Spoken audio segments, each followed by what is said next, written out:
आणि आजच्या दिवसभरातली अत्यंत महत्त्वाची बातमी, समलिंगी विवाहाला कायदेशीर दर्जा मिळणार का या प्रश्नाचं उत्तर काही वेळात मिळणार आहे.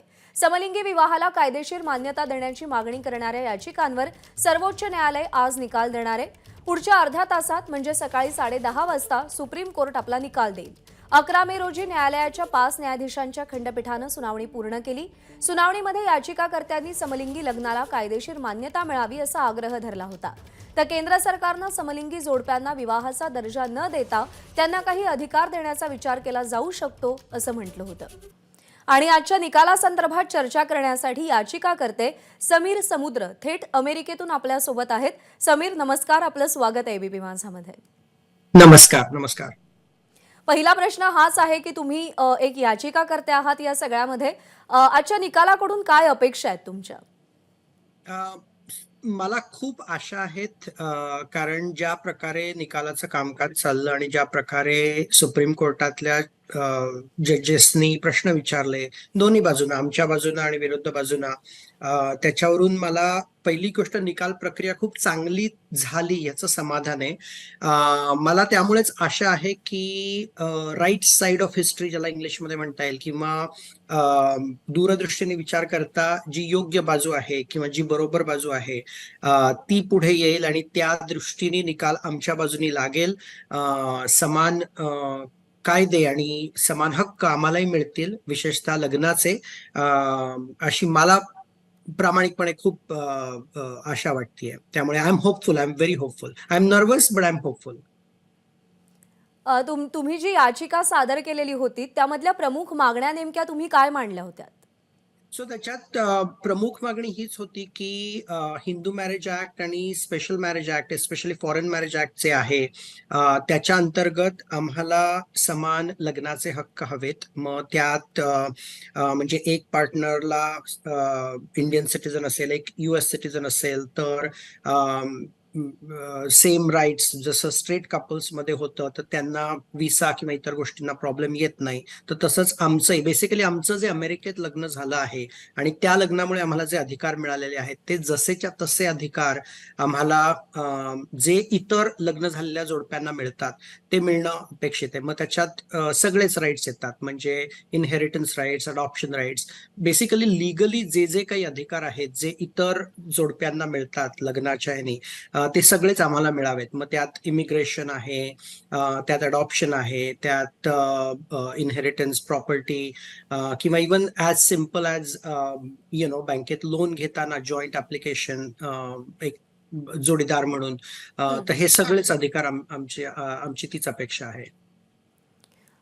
2018 साली ज्यावेळी कलम 377 रद्द केलं होतं, गुन्हेगारीचं कलम रद्द करण्यात आलेलं होतं, त्याच्यानंतर आता विवाहाच्या मान्यतेसाठी याचिका केली गेलेली होती.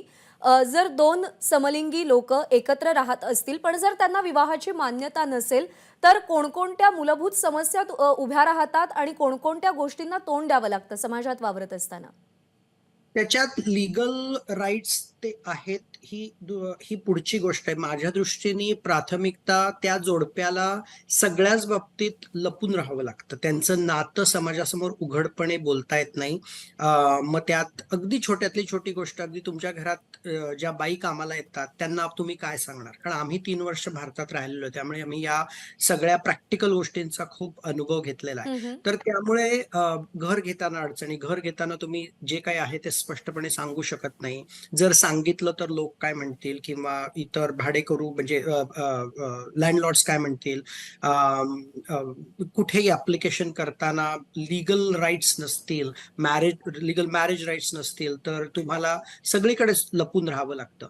तर लीगल म्हणजे पुढची जे मी राईट्स मगाशी सांगितले ते तर पुढची गोष्ट आहे, पण एक जोडपं म्हणून तुम्हाला रोजचं आयुष्य शांतपणे किंवा आनंदाने जगतानाच त्या जे काही सगळे अडचणी येतात, म्हणजे तुम्ही विचार करा की कुठल्याही स्ट्रेट जोडप्याला जर सांगितलं की आज पासून तुम्ही तुमचं नातं ओपनली कोणाला सांगायचं नाही, त्याबद्दल बोलायचं नाही, तर त्यांना ज्या ज्या काही गोष्टी येतील अगदी प्रॅक्टिकल ह्याच्यात, आणि मग बाकी लिगल राईट्स जे आहेत, इनहेरिटन्स, अडॉप्शन, घर घेण्यासाठी कर्ज घ्यायचंय त्याच्यासाठी जॉईंट ऍप्लिकेशन, हेल्थ इन्शुरन्स त्याच्यात आपल्या जोडीदाराचं नाव ऍड करणं किंवा इवन हॉस्पिटल ऍडमिशन मध्ये व्हिजिटेशन राईट्स की ज्याच्यात तुमचं जो जोडीदार आहे तुम्ही बेसिकली कायदेशीररित्या त्या व्यक्तीचं जोडीदार किंवा त्या व्यक्तीचे नेक्स्ट किन हे मानले जातात. तर ते कुठेच आम्हाला मिळत नाही. तर या सगळ्या गोष्टी ज्या आहेत म्हणजे legal recognition plus societal recognition. कारण कसं होतं, हे एकदा रेकॉग्निशन असेल की LGBTQ इंडिव्हिज्युअल सुद्धा खूप आत्मविश्वासाने समाजात वावरतात. ते स्वतःबद्दल आत्मविश्वासाने त्यांच्या नात्याबद्दल सांगतात. आजही कित्येक मुलं मुली दडपून राहतात, भीतीने राहतात किंवा स्वतःबद्दल ओपनली आउट होत नाही.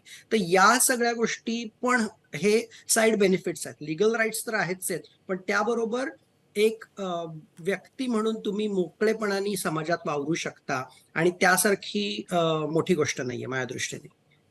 खरंय, एक व्यक्ती म्हणून समान दर्जा मिळणं ही मूलभूत गरज आहे प्रत्येकाची आणि त्याच अनुषंगानं इतर मुद्द्यांना धरत तुम्ही ही याचिका दाखल केली आहे. एका ऐतिहासिक निर्णयाच्या प्रतीक्षेत भारत आहे आणि आज नेमका काय निकाल येतो याकडे आपलंही लक्ष असेल. तुम्हाला शुभेच्छा या निकालासाठी आणि आपले मनापासून आभार. आपण एबीपी माझाशी संवाद साधलात आणि आपली भूमिका मांडलीत त्याबद्दल. थँक्यू. एबीपी माझा, उघडा डोळे बघा नीट.